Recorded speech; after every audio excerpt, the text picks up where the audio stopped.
The Brandon Peters Show may contain explicit language and detailed plot points. For more information on the show, stay tuned to the end of the episode.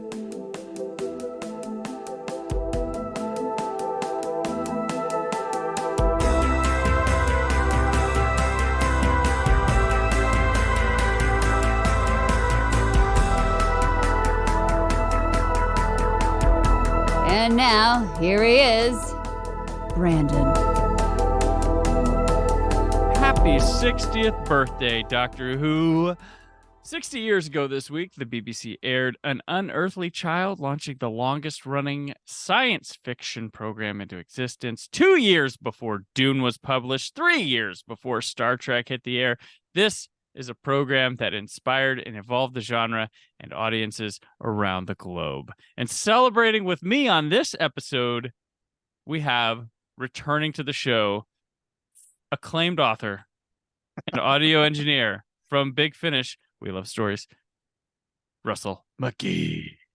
McGee. I don't know. McGee.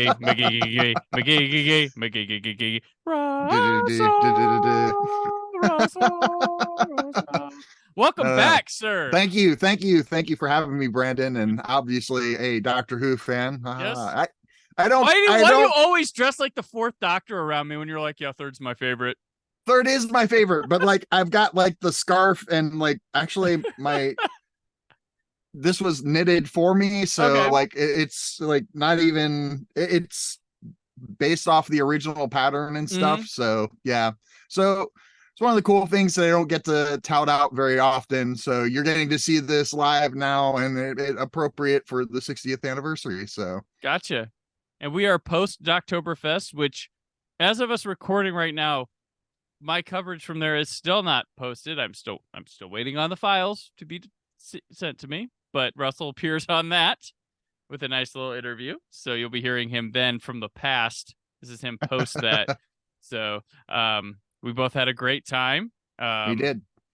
Look forward to doing it again. I still think about what an unbelievable weekend that was. So. It was a fantastic weekend. The big highlight for me was that last day as far as Sunday, because unexpectedly we got invited to actually hang out and just have dinner with Janie and Keith and Sophie Aldred, and that was amazing. It was, yeah. Like I still like that happened. Yeah, that did happen. That happened. I still am. Yeah. That was, yeah, good. A lot of pinball, virtual pinball played that night too. And but yeah, no, it was, unbelievable. So hopefully we can do more of it in the future, because I had a great old time with Doctoberfest. If you haven't been to Doctoberfest, come next year. It's a really low stakes, low key, lots of fun event. Like it's really friendly. Like it's really friendly. truly about the fans, and Janie and Keith really go above and beyond just to try and make sure that like you do have a really great experience there. And they also invite a lot of vendors that are creating Who related products. Yep. So it's not the norm. It's not just a convention. It truly is, as they say, a festival. Yeah. It has to be, like she told me, she's like, yeah, it has to be Doctor Who. Like if you're a vendor, you got to have something Doctor Who, or you're not bombing to squat there. So. Yeah. And one of the cool things there is with their museum, Sophie Aldred, when she was here in, I think 2017, created a small prop TARDIS as far as out of felt. And that's now on display there at the museum. And they both shared a story about that, and I got some lovely photos with them. And also, as Brandon knows, I'm working on something for WTIU where we're going to air an interview that we did with them. Yeah, look forward to that. Will that be online at all, or just it will be? Okay, it will be. And there's going to be a little bit more that we'll actually put online that will go beyond what you'll actually see on Journey Indiana. So you'll get a little bit more. So sweet. I look forward to that. All right. So Russell, I were like, we went through, like, I went through this because you want to, like, let's do something for the 60th. And I I How was could we glad. not? I was glad you did that because I had a back like May or something I was thinking about. What am I going to do for Doctor Who 60th? I had a more ambitious plan that I'm glad that once you said something to me, I left that idea because I was like, where was I going to have the time for this shit? So, well, I was like, what are we going to do? What are we going to do? We talked about doing the anniversary thing. I did Yeah. at PopCon. When I did my show, we covered anniversary kind of stuff over the years, and I was just like, what can we do? What can we do? And something just light, easy on the listener, tougher for us when we Oh, very crammed, and much. very, very tough for us. But what we decided to do, like, we love Doctor Who. We slobber about it all the time. We say, oh, I love it because of this. But we're gonna go through, and we are going to go doctor to doctor and pick our 3 favorite stories of this moment because things change. I was like, look at this, I'm like, that could change tomorrow because it changed from yesterday to today. Our 3 favorite stories from each of the doctors. We may have the same. We have not conferred this No, we before, haven't. so Not it's going yet. to be a surprise to each of us. Now, I'm sure we've made our own stipulations and rules for our picks and stuff too. But I'm for sure for you, the listener, I'm sure this is an easy recognition. I agree. He's wrong. You forgot such and such. Kind of fun. That's good. And perhaps it's a guideline though for people or advice, or maybe I need to have another look at that one because the way they talk about it was not the way I felt. Nonetheless, fun. That is the thing, because I always have fun with Doctor Who, and I'm excited to just talk more about it. Now, Russell, do you want to go just 1, 2, 3, or do you want to like spin a wheel and go with No, doctors? and I mean, oh, I get you. And yeah, I have them listed chronologically. I do and, too. Yep. And All on right. top of that, I also listed it by like what I think as far as story order, as far as that I Okay. think. But that's me. All right, let's go in order then. Let's go back to 1963, one day after the loss of our United States president, John F. Kennedy, which is always the weird trivia thing. I did a trivia thing at work this year, and I did a Brad Pitt or lasers round, which is a which came first type thing. And I had the JFK assassination, or the premiere episode, the premiere of Doctor Who on BBC. And it's like literally hours apart because of the, so it's crazy. So people are like, oh, wow. And they had to rebroadcast that first episode as a result too. Yeah, in a rare instance, because they didn't do reruns. So they rebroadcast it because the ratings were down because everybody was paying attention to Kennedy. And that's what happened. So before we kick into Doctor number 1, Russell, I'm going to, let's see here. Let's see. Get this going good. There we go. Ooh, there we go. All right. We are in the first Doctor, played by William Hartnell. Yes, it all started out as a mild curiosity in the junkyard. And now it's turned out to be quite a great spirit of adventure, don't you think? This is the original. So we just look like this. What are your thoughts, real quick? Thoughts on William Hartnell as the Doctor? He's obviously not either of our first Doctors, even though he's the first Doctor. No, but I do have a fondness for Bill Hartnell. Frankly, like for me, and you know this because we've talked about it, but I like the historical. So I like the roots of like the first Doctor and what the show in general is doing early on here, because it was made for kids. Not that it isn't now, but like it was made for kids, and they were still trying to teach the audience about historical figures. And I found that really interesting, and what a wonderful way to do it with time travel. So I think Bill Hartnell and what he brought to actually bring this show to life, along with William Russell and Jackie and Susan, or Caroline Ford, that cast really did an amazing job of actually making this something that we still treasure today. Yeah, I think like the first Doctor, if someone's like, order your Doctors and favorites, I usually have him lower, but it's not so much. It's not that. Like, I always think of this as a cast. I always think of it as like It's the an Doctor, ensemble. Ian, Susan, and Barbara, or then Vicky, because that group, when Ian and Barbara's there and it's that full group, it's a good ensemble. And watching them all invigorate and interact with each other or the people in the story, I always see it like that. It doesn't really become Hartnell. You don't really feel like you focus on Hartnell till it gets down to like Steven and him and like it's I mean, till it's not a 4-person TARDIS, then it starts to feel like, okay, he's a little more involved and stuff. But he is quite good because you go back and you're like, yeah, I get it. I've actually looked at some of his films outside of Doctor Who as well. Yeah, I've seen very different performer than what he brings to Doctor Who, and he wears a wig. That's the funny thing. It's a really good wig because it took forever. I'm like, oh, that's not, when you see the behind the scenes photos, like, oh, that's not his real hair. Because I don't know. I think it's a really good wig.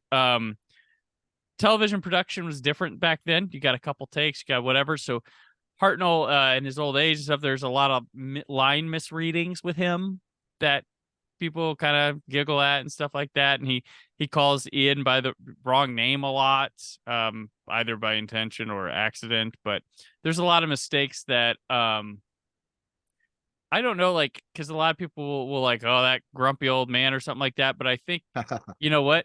He's probably just the guy that they just, he might have had his best take when everybody else had their worst. And they're just like, well, we're going to have to go with this because it was television. The television production here was kind of live-esque with the cutting and stuff during their time. They had to map out things. They had pre-shoots and all sorts of things.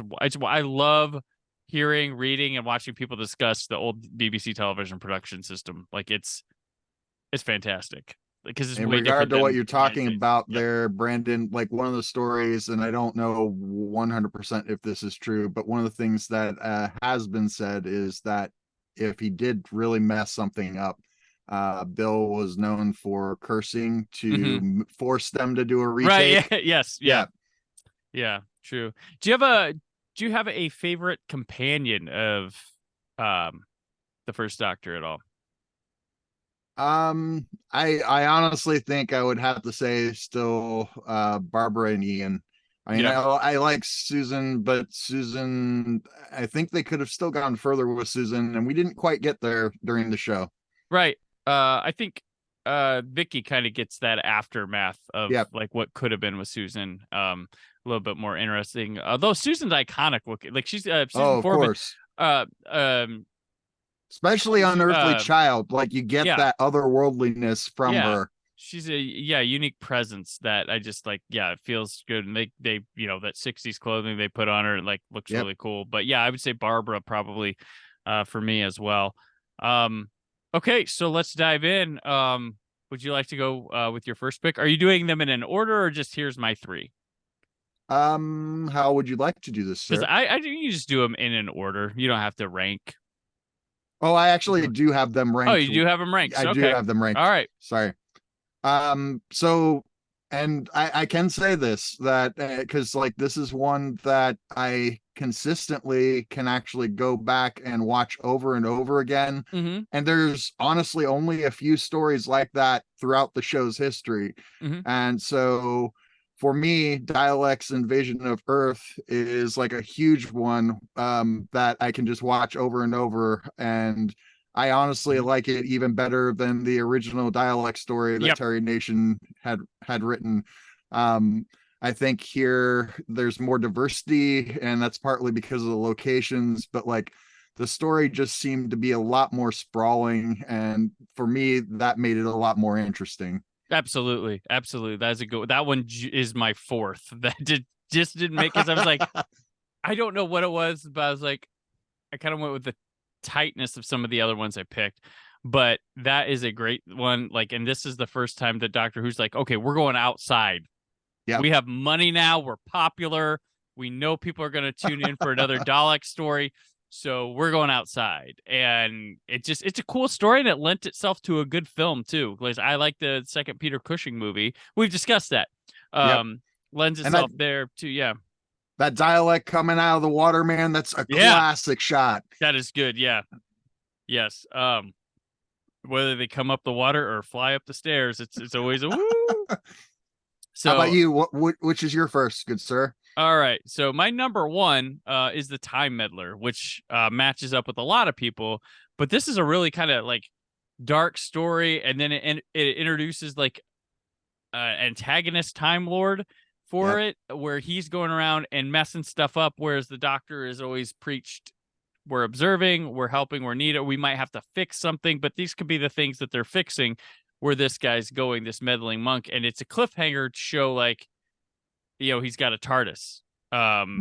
And he's a character that they just, it's funny, he comes back in the Dalek Master Plan, but never again. Like, and it's weird that this guy did not get tapped as much as they wanted to bring with Time Lords, or even in any of like the later, like you think John Nathan Turner might have brought him back because he was very into the history of Doctor Who, or like the new series never touched the Medley Watch. He's going to show up in the Wild Blue Yonder. But yeah, so and there's some Vikings. It's Doctor Who with the Vikings. Steven's coming to be in the story, and very much so. We get to see Vicky taking the reins of like senior companion and helping Steven around. There's some dark stuff happening in this one too. It's very much trying to push the limits of a kids television show at the time. It's the season 2 finale as well. And it's got a cool ending with Steven, Vicky, and the Doctor looking in space with a monologue going too. So I'm pretty high on this one. It's a tight story for back then. And it's a dark story, and there's a nemesis like that. A doctor, he's got his, it wouldn't happen until the Master, but this is the closest we get to a Moriarty at this time, which is what they're going for. Right. And I would say, just for anybody out there, that the monk does come back multiple times in Big Finish audio. So the character has been used again since this time period. Yep.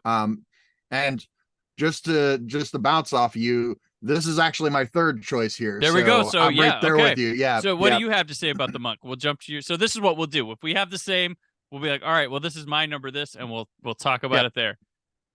So no, I love the monk. I also love the ending of this story because of the fact that, like, the way the Doctor traps the monk in his own TARDIS with the dimensional stabilizer, I think, is that right?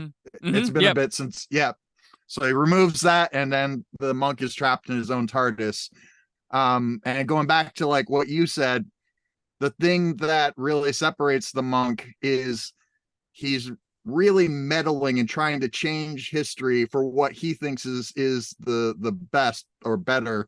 Like there's he even talks to the Doctor about how he like helped the Britons move the stones for Stonehenge and everything, and bragging about that. Just like Halloween 3. Yep.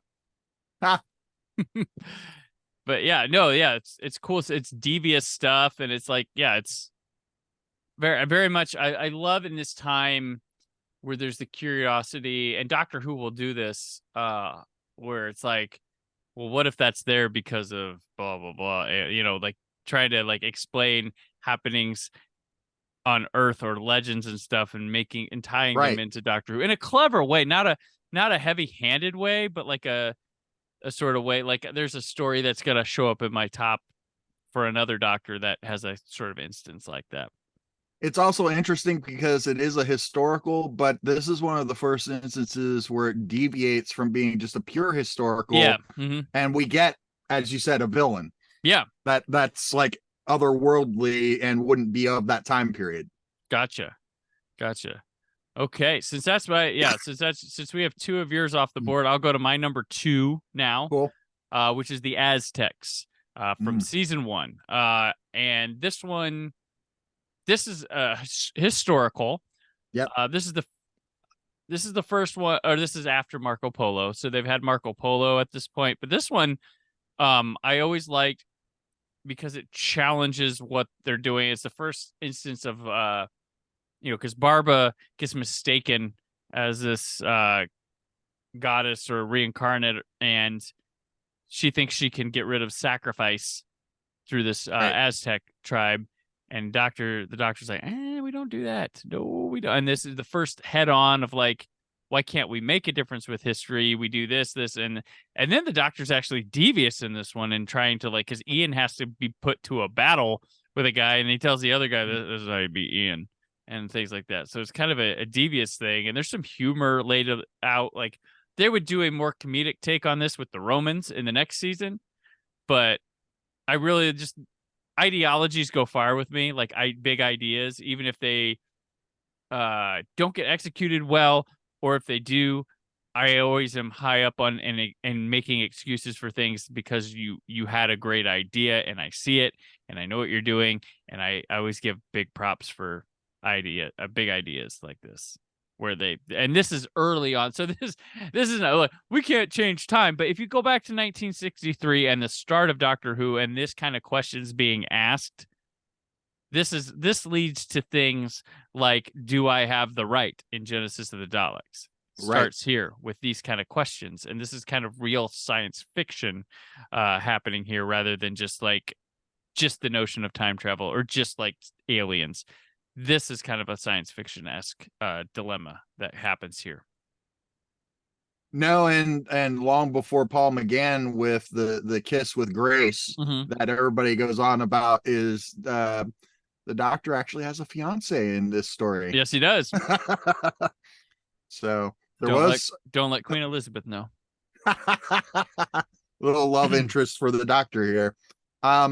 This is actually my fourth, kind of like Dalek Invasion of Earth was your fourth. So I still, it was up there high for me. Gotcha.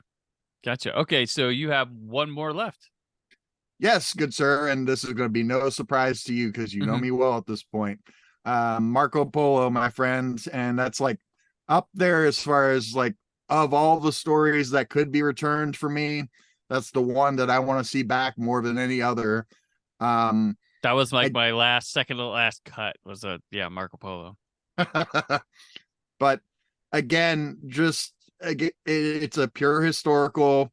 The gang gets hauled off because of the fact that the TARDIS is taken away by Marco Polo, and is going to be actually then offered to is it Kublai Khan? Correct me if I'm wrong there. Yep.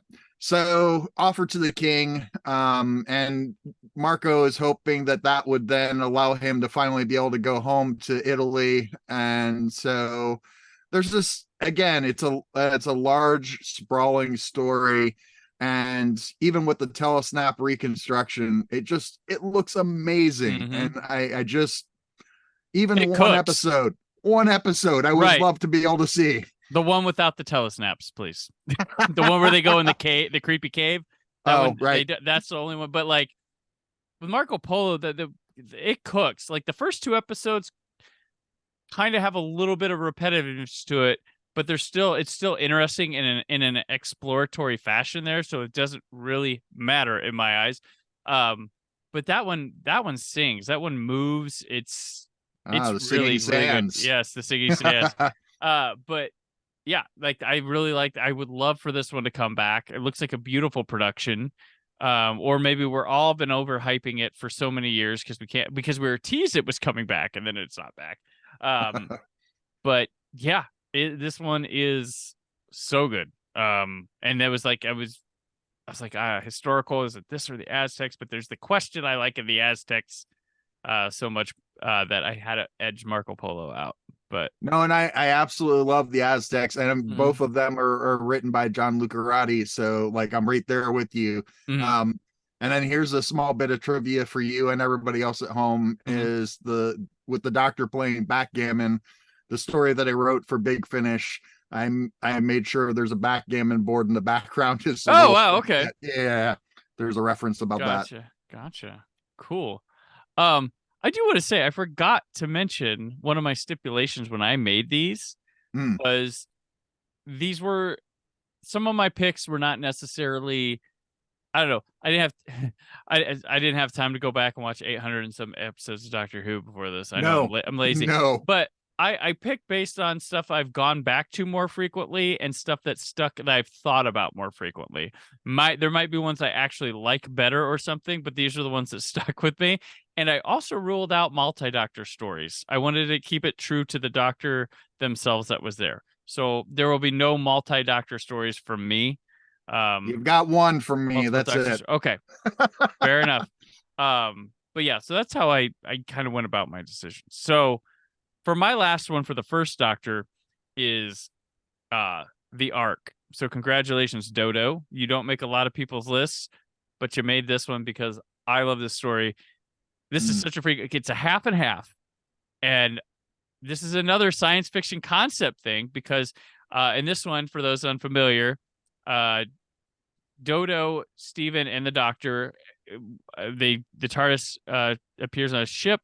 It's like an ark in space. That would get used later. But there's the humans, and then there's this like servitude type aliens. What are they called? The eye. I don't remember, and I don't take my Who card away. They're like a monk. Yeah, I thought it started with an M as well, but starts with an M. But Dodo has a cold, and like people start getting sick there. Steven gets sick there. They go on this trial.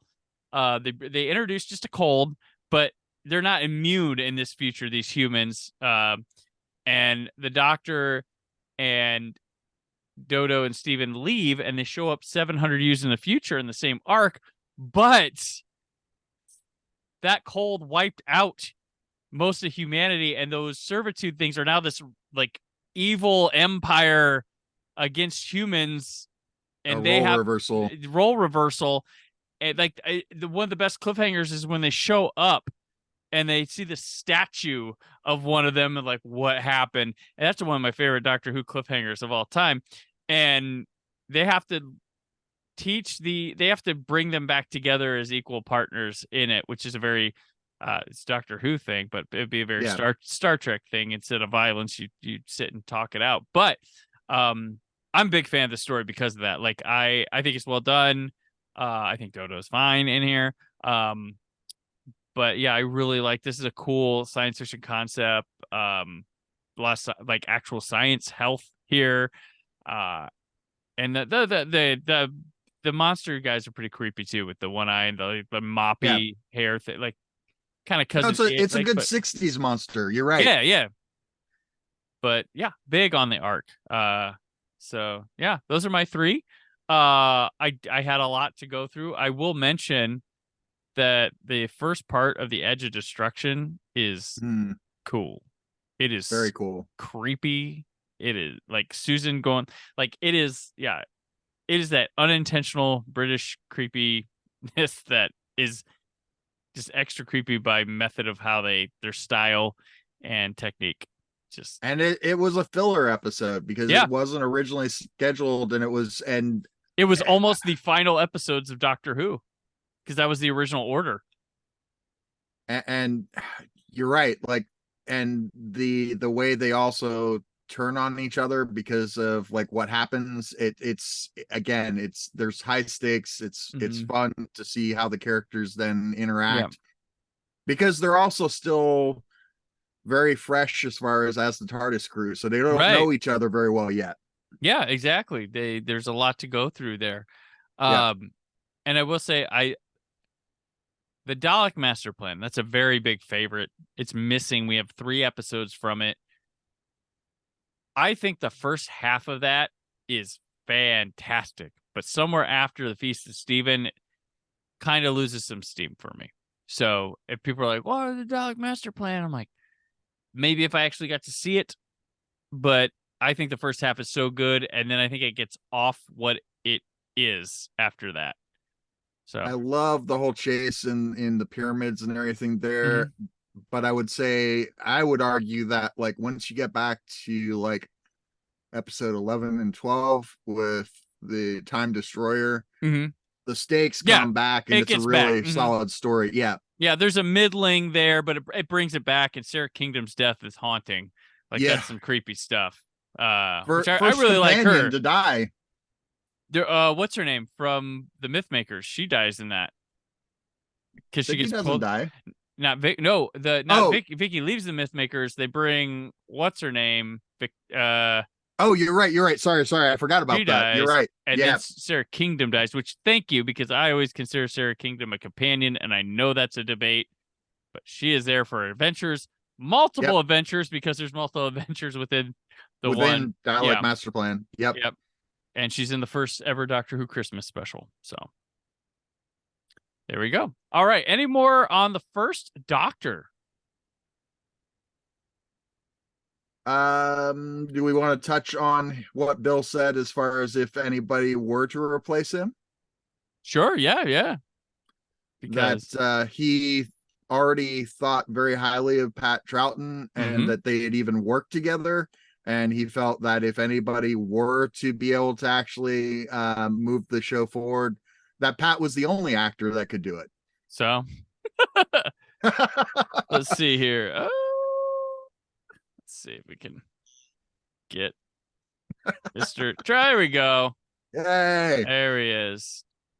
The second Doctor, Patrick Troughton. Because there is something evil here, and we must stay. Evil? Don't be daft. Evil is what I meant. There are some corners of the universe which have bred the most terrible things. Things which act against everything that we believe in. They must be fought. Woo! Could call him the missing Doctor, because a lot of his so many of his stories are missing. So he takes over in the middle of season 4, which is the season 4 includes The Smugglers, which I believe was shot in the same block as the end of season 3. And then, so the only thing when they come back to shoot, they shoot the 10th planet, which is kind of how they do. Because the Dalek invasion of Earth was shot in the season 1 block, if I'm correct, right?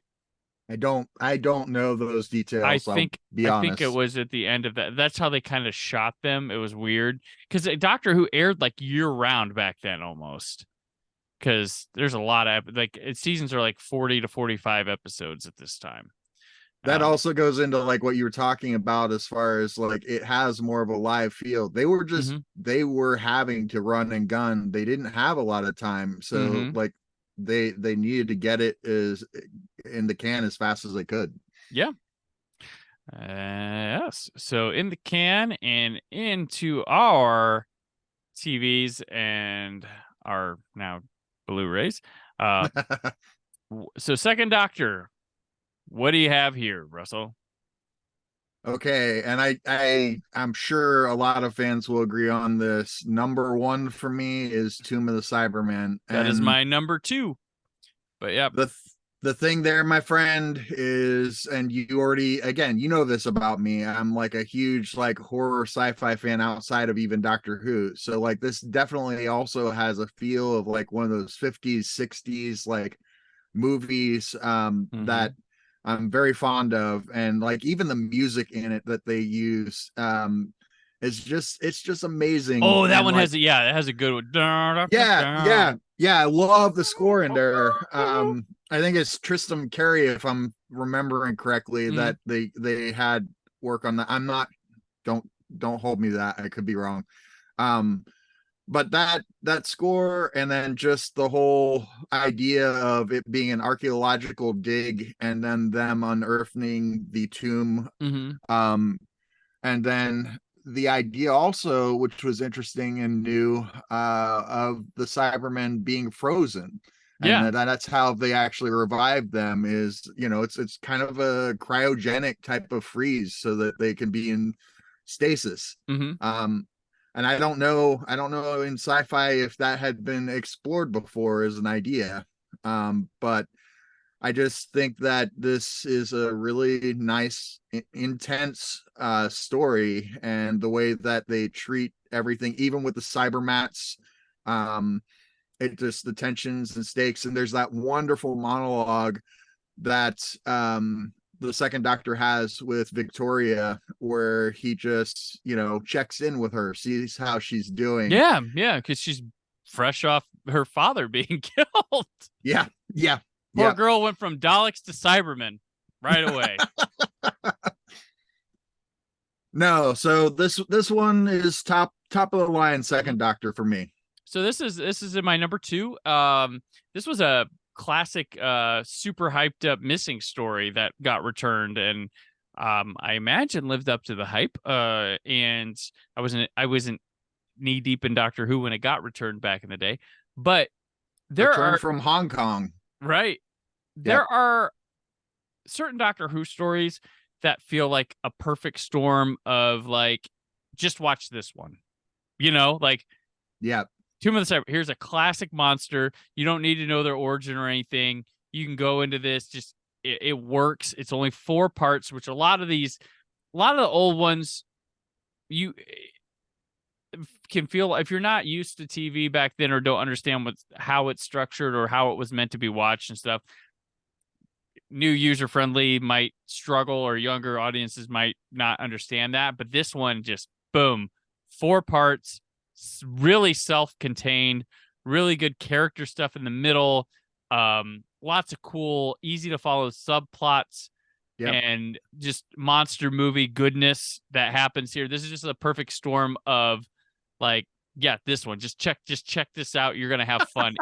Even if you don't like Doctor Who, I think this works for you. If you're going back for something 60s black and white, I think this works for you, even if you don't like Doctor Who. So yeah, Tube and the Cybermen, thumbs up. That's a very good one. I like it. What's your number 1, sir? My number 1 is The Mind Robber. Number 2. There you go. So okay. Yeah. This one gets into my wheelhouse of what I love doing when Doctor Who gets super ideological, metaphysical, all this weird, like, I don't know if I can explain everything, but man, is it a trip to experience and watch and think about. Like, if it's got my brain thinking, and these trippy sequences. This starts out with this one. So I believe is that the Crotons, is that what, or the Dominators. Dominators. Yeah. They took an episode away from that and threw it onto like the Time or whatever here. So they kind of like, with the shortest episode ever of Doctor Who happens in The Mind Robbers, part 5. It's like 19 minutes long. Because they were like, we don't have enough here for all this. So they add what the first episode is not what this was intended to do, because it's just this white room stuff, but it's super effective. It is. The robots, it's spooky. And the robots, sorry, little side note, but they're actually taken from another TV show. Yes. Yeah. Okay. Yeah. Out of the unknown. Yes. But yeah, it's got Jamie. They switched. Fraser Hines needed he got his vacation. So one of the things that's fun with the 60s Doctor Who is vacations and time off and holiday. That's what they call it. So people would get a week off and they'd be written out of Doctor Who, and they couldn't do that with Jamie in this one. So the story lent itself to doing crazy stuff. So Jamie just becomes a different person for an episode, or 2. Was it 1 or 2? I think it might just be 1 episode. I can't remember if it's 1 or 2. 1 or 2, but so this goes in this weird land of stories and stuff, and it's just imagination unfolding in the only way a cheap 60s television could do, for goodness. And people, I think there's a lot of talent here, because under the wrong hands, this could have been dull, boring, not worked. To me, this is a better version of like Celestial Toy Maker, where this kind of like just doesn't like room to room to room. This kind of naturally progresses from different ideas of zaniness. And I just really like this story. Like, this is just a trip story to watch. Like, this could be a story that almost works with like a isolated score track or something, because I think it's that effective. So yeah, I dig The Mind Robber quite a bit. And this is a Zoe's story too. This is her second one after, because Wheel and Space is her first, and the Dominators, and I believe they come here for The Mind Robber, which this is a story until it's like, this sits alone with only a few other stories. I think every Doctor at least has one story kind of in the Mind Robber wheelhouse, and the Celestial Toy Maker would probably be the first Doctor's for sure. No, but I'm right there with you with Mhm. the mind robber. I love that they go into the world of fiction, and you even have essentially Gulliver from Gulliver's Travels Yeah. as a companion for like a Yeah. large portion of the story. It's also interesting because they at first don't know what's going on, but like Gulliver's actually using lines from the book and everything to talk to them. Mhm. So that was just an interesting idea as far as how they deal with that. The Minotaur, what, I can't remember the superhero's name right off. Do you know? I can't. No. And yeah, this is my favorite story of Second Doctor. One of my all-time favorite Doctor Who stories, but can't. Hard. It's hard to keep up. This is a lot of history. 60 years, No, and yeah, and we've both made the pilgrimage. We've seen everything. I think I've yep, seen everything maybe twice, but one time I went all the way through. But other yep. times it's been, and I think inadvertently because I had a phase. I think during like COVID lockdown, I watched all the recons again. So I did that, but it's a tough. That's actually where I started, is like what you said as far as I honestly, and I would recommend this for anybody starting out that isn't sure about how to get into the classic stories, Mhm. is like if they like the Dialects or the Cybermen, dive in, just explore those stories. It will help you get in, and it'll be a good through point so you get Mhm. introduced to those doctors and companions, and then you might find other things that you like from that. Yeah, when's the best time to jump into Doctor Who? Now. Or pick, a new doctor is about to start with Ncuti Gatwa. Right. Join him for his adventure. Or be like, well, I like that David Tennant fella. You should probably Yeah. start with Eccleston. But start with him. Start with Matt Smith. Start with Tom Baker. Start with, whoever. Pick one and go, and everything will fill out the rest. And you And can just always have go fun, as back. Brandon said.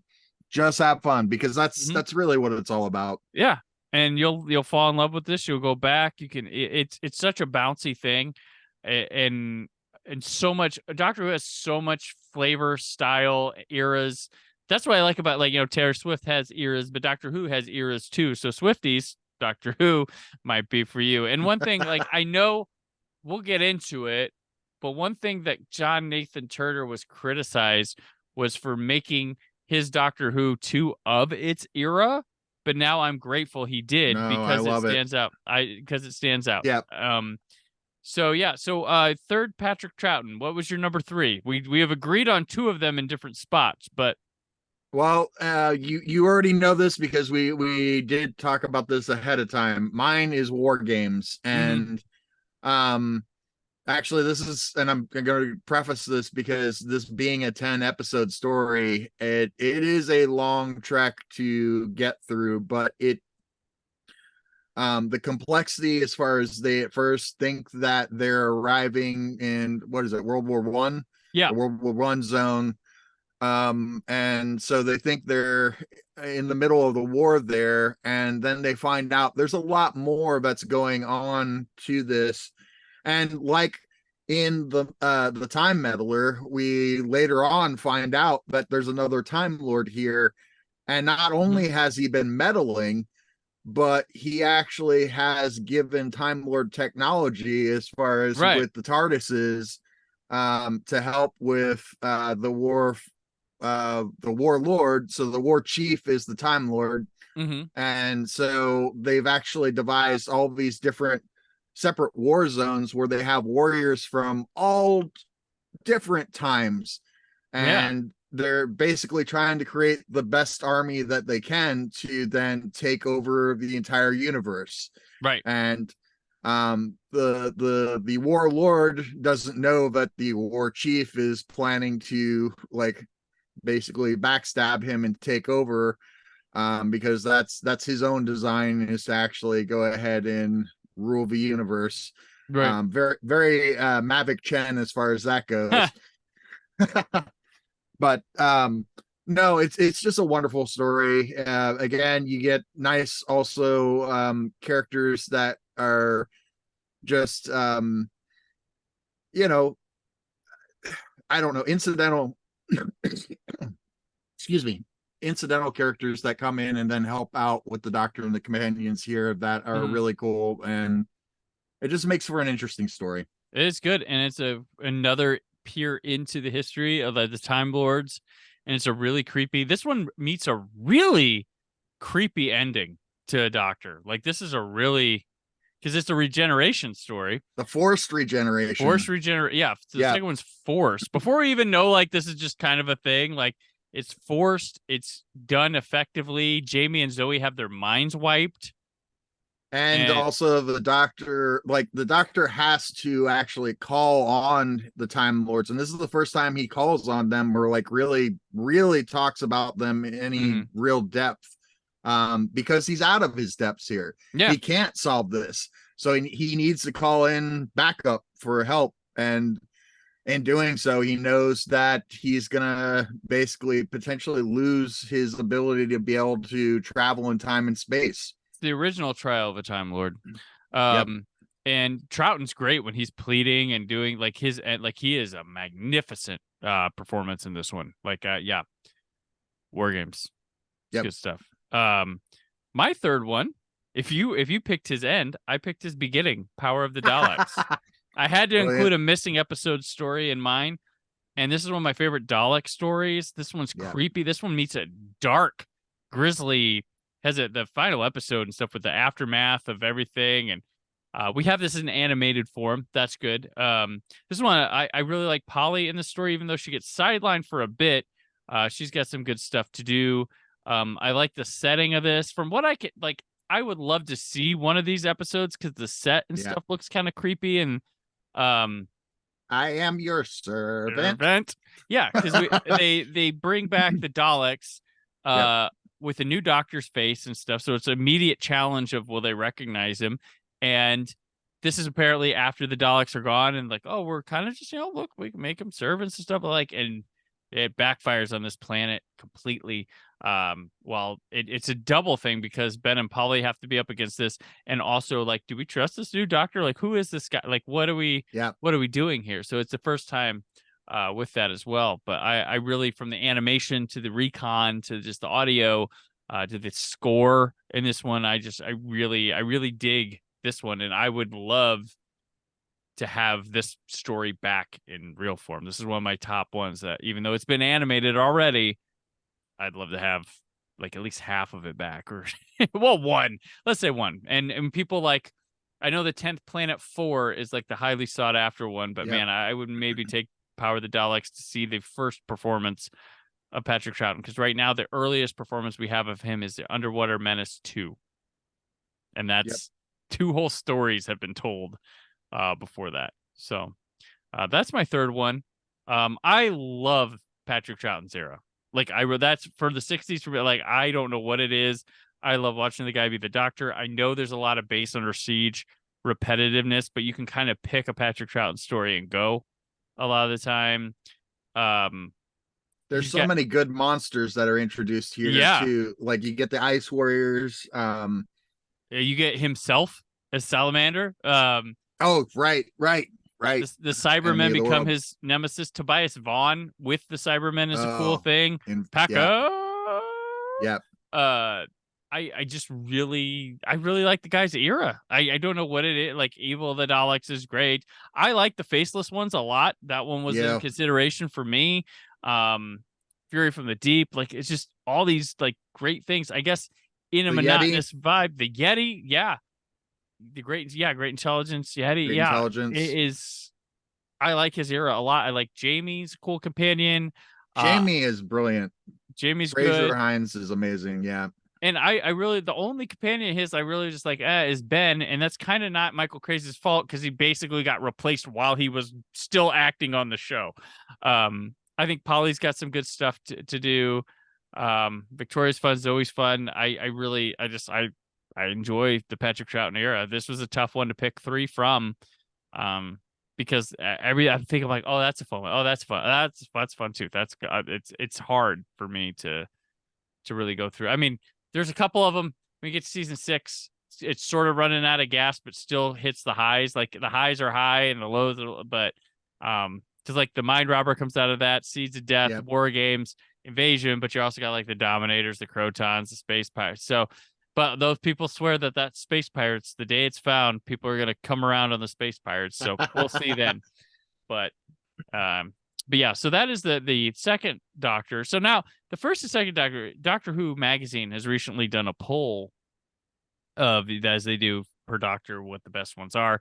So for them, the first Doctor, Russell, they have the Dalek Invasion of Earth, just like you. They have the Time Meddler at number 2 and Dalek Master Plan at number 3. Aztecs Falls at 4, Marco Polo at 7. So they have the Ark at 20. Oh, wow. Yeah. But I agree with you. The Ark is a very solid story. I like that one. There's stuff in there that I'm like, okay, well, whatever. The second Doctor, they have the War Games at number 1. Tomb of the Cybermen number 2. They agree with me. Number 3, Power of the Daleks. They have Mind Robber at 8. And was that all the ones? Yeah, those are the ones we had here. Yep. And Space Pirates at number 21. So, okay. Well, now, Russell, we shall, what was it? We move on to John. We will reverse the polarity of the neutron flow. There we go. It has been reversed. I'm having fun with this background thing for you audio listeners. Like, why is he taking so long? So here we go. Jon Pertwee, Russell's favorite Doctor. Well, it's perfectly simple, really. A time loop it's a time loop. One passes continually through the same points in time. Passes through the same... Yes. It seems that I'm some kind of a galactic yo-yo. Yes, very much so. And similarly to, like, it's kind of like Mind Robber, there's a story here for me that is kind of the abnormal, but it's actually my favorite story, which is the Inferno. That's my number 1. Yep. It's one of the best Doctor Who stories ever. Love. And like, I mean, they come back to this finally with the 10th Doctor, but this is the first time that we do a parallel universe story. And so, like, until we get to the 10th Doctor with David Tennant, that idea is never explored again. So the Inferno is the first time. And it's cold-hearted. Like, it's really cold-hearted, and there's like zombie stuff. Like, if it's really cool. It's filmed really cool too. Yeah, and Stallman, as far as his obsession with, and it's a good idea as far as being able to essentially use geothermal energy to possibly, have a different sort of energy source that we'd be able to use instead of fossil fuels. But like, he goes off the deep end there and keeps forcing things, and like he ignores safety precautions, and that's actually where we start to get some of the zombies that, as Brandon refers to, that happen because this green goo starts to seep up that they're not accounting for, and whatever's in it actually affects the humans and turns them into these ape-like creatures that then start going around terrorizing the compound. And it's also interesting because you have a different version of Liz and the Brig here, and the Brig has an eye patch, and they're not on the side of the Doctor when he goes over into the parallel universe. They don't even know of him. So it's just an interesting exploration of the characters and them getting to even play and stretch as actors. So that's really why I love this story. Yeah, it's really cool. And Liz Shaw was such a good companion. It's like, it felt like the show was if you go back and you watch this season 7 of Doctor Who, you're like, oh crap, this is really progressive for this. It's like, just wait, it's gonna regress a little bit. Terrence Dicks ain't gonna allow that. But it's really crazy. And this was like, I have labeled like season 7 of Doctor Who is one of my favorite seasons of it all. And I think it's one of the most, I don't think it is one of the most important seasons in the history of Doctor Who because it was almost canceled after season 6, but they're like, we'll throw it on one more year, try color. Just, it was just like, let's just run this out because we have nothing else. And this saved the show. Like it became popular again. And part of that is they then had, because of what happened with the forced regeneration and the trial, as you pointed out, the third Doctor is forced to be earthbound, and he can't even remember how to use the TARDIS, so he can't fix it to be able to even get off of the Earth. So it's really interesting because then this is where we get Unit, and he has that core family that we have as regulars. That it allows it to have a big main cast, like a lot of TV, rather than just two people that jump from story to story. Yeah. But this Inferno story. Oh my God, this is so cool. Like I can't sing it enough praises. It's so good. I also have, my number 2 is also from that season with Doctor Who and the Silurians. It's up there. It's up there for me, but it did not make the list. This was a deep thought because I'm like, the ending of this one really sticks with me. Because the Doctor gets pissed because the brig, that leads them believing they they get rid of this race. They commit genocide. The unit does, with it. And there's a whole lot of, this is a monster show. A little bit introduces the Silurians, which love the Silurians, which leads to the Sea Devils, which becomes a whole thing. Which, this one just it has some creepy point of view barn scenes with things, and good continued relationship between Caroline John and Jon Pertwee, and the brig and the Doctor butting heads come into with this one a lot. But it's that the ending sticks with me, and just this one was pretty good, pretty solid one to go through. It's a longer story, but works for me. But I really like that season 7. Just I could have picked 3 of those for this. I really do like that season quite a bit. But Russell, what I was going to say, for those who don't know the Silurians are actually a reptile race that evolved even before human beings. They were here first. They were here first, and so they were in hibernation in this story that Brandon was talking about with the Silurians. And they even have a pet dinosaur that they unleash in the caves while so there's a lot of really cool ideas and things that are happening in this story. Yeah, for sure. So I'm right there with you. But my number 2, good sir, the Daemons. Oh yeah. Both I love what they do with the crossing of metaphysics with then science, and then we also this is a great master episode as well. You have that living gargoyle. I mean, and there's the White Witch that's helping the Doctor there too. There's a whole thing even about a maypole.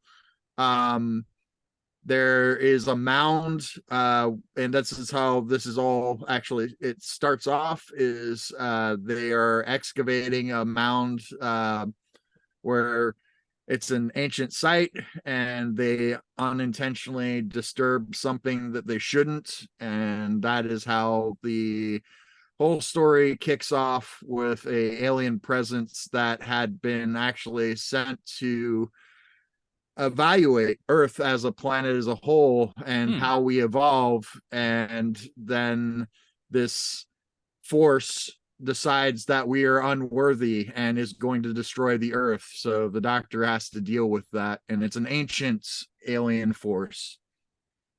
Gotcha. Yeah, that's a good one. And it's like it's almost an instance of like, because that season is a progression of the master getting into a lot of stuff, and this one's like, did he go too far with it? Is he gonna like really regret, because he's dealing with a different kind of supernatural presence and things? But that is a cool creepy story with him. Like they got good shots of like when he's It's almost got a well Hammer directed. type of feel. Yeah. Yeah.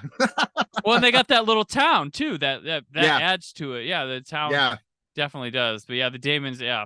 This was like I said, the Third Doctor was hard to choose from because this was in my consideration too. It did not make it. I just realized I don't have the Master in any of my Third Doctor stories. Really? How do you man? do that? How do you do that? Because my number 3 is Carnival of Monsters. Yeah, which is a classic. The miniscope, and like I said with the Tomb of the Cybermen, this is kind of one of those fun, just it's fully confident, fully aware, knows its concept, kind of, you know, you don't need anything else going in. And Doctor and Joe don't realize it at first. But there's this kind of this story with these like carnies, space carnies going on. And you're like, what's this? And the Doctor and Joe are on a cruise ship or a ship. And it turns out they are shrunken and in this little thing called a miniscope. And there's some cool model work going on. And this is just a really fun science fiction concept, done better than Planet of the Giants. And this is where we also learned that John's doctor has a fear of the Dreshigs, the monsters, the puppets that you're talking about. Yes. Which that comes back later on in later seasons, because as I think even the Mind of Evil, like he has to then like in his mind face off with them again. Yeah. Because it was funny. I was making my list, and the next one after this was Time Warrior, which I was like, I can't not have Joe Grant in my top 3. Because yeah, I was like, because season 7's this outlier, because what really is the Third Doctor era is 8, 9, and 10. 8, 9, and 10. The Master, Joe Grant, lots of unit. That's really what that is what it is. And I mean, we get Sarah as well, but Sarah's only there for that last season. And there's no Master in that final season either of his. So that's where I'm at with that. So I picked Carnival of Monsters. What was your third one? For my third one, my friend, it's the first story with the Master and the first story with Joe. So okay. Terror of the Autons. The Autons are the second story with the Autons. Yep. This is a good one. Yeah, I mean, well, and you've got like things like the flowers and then suffocation with Joe. You've got that the Auton turning dummy in the back seat. Yeah, that little doll, the ugly doll with the, I don't know, little white and black eyes. Right, yes. Yeah. That like the one character tells him to bring home to his wife, or that was the Master that's on. So like, and that thing then kills him. It's just a wicked little story. It's a lot of fun, and how like they plan to have the Autons set off by remote to attack everybody, and have it where the flowers are set with the impression of a face, so they will shoot off that mask to cover up the face and suffocate people. It's really terrifying what the Master's up to with the Autons. Yeah, no, this is a cool one. Great intro. It's like a repilot almost for the show with what they do here.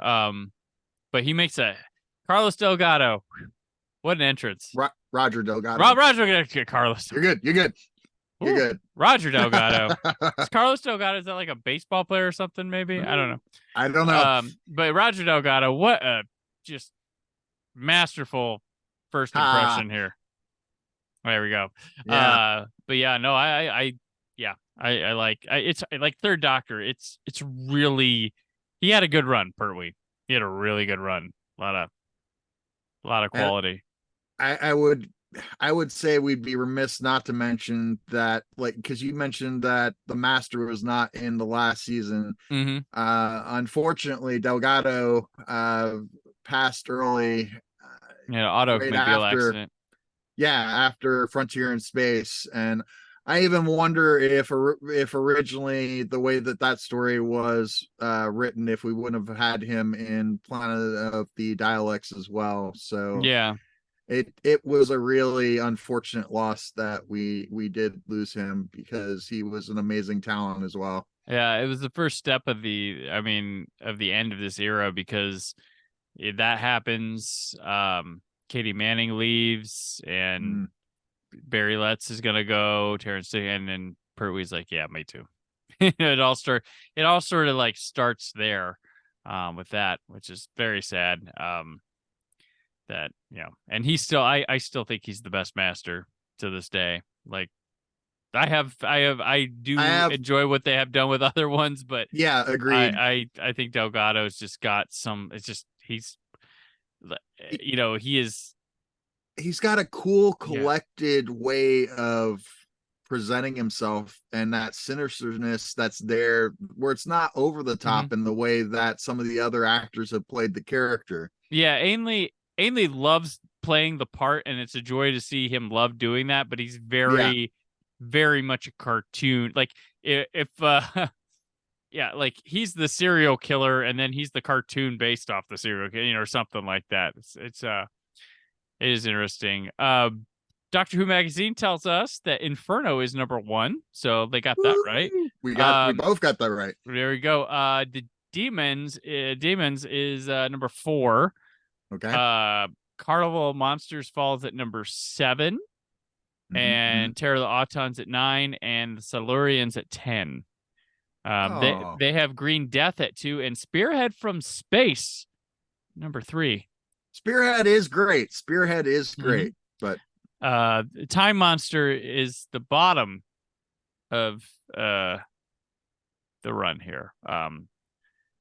And they have Colony in Space very low, but I like Colony in Space. Yeah. So that's one I've always seen very low, and I'm like, I like that one. But okay.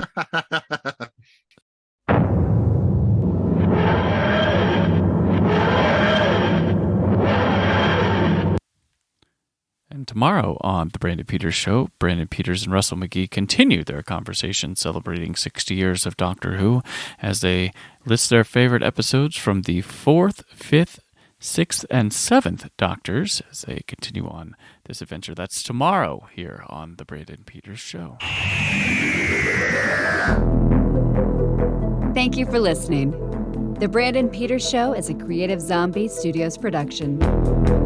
Produced by Brad Shoemaker and Brandon Peters. Written and edited by Brandon Peters. Announcer vocals by Jessica Alsman.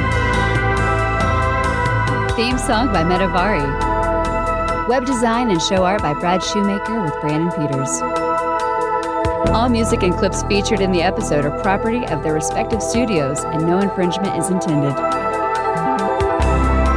Additional information on this and other episodes at BrandonPetersShow.com. For any inquiries, press opportunities, or sponsorship, contact mail at BrandonPetersShow.com. The show is available on Apple Music, Spotify, or anywhere podcasts are found.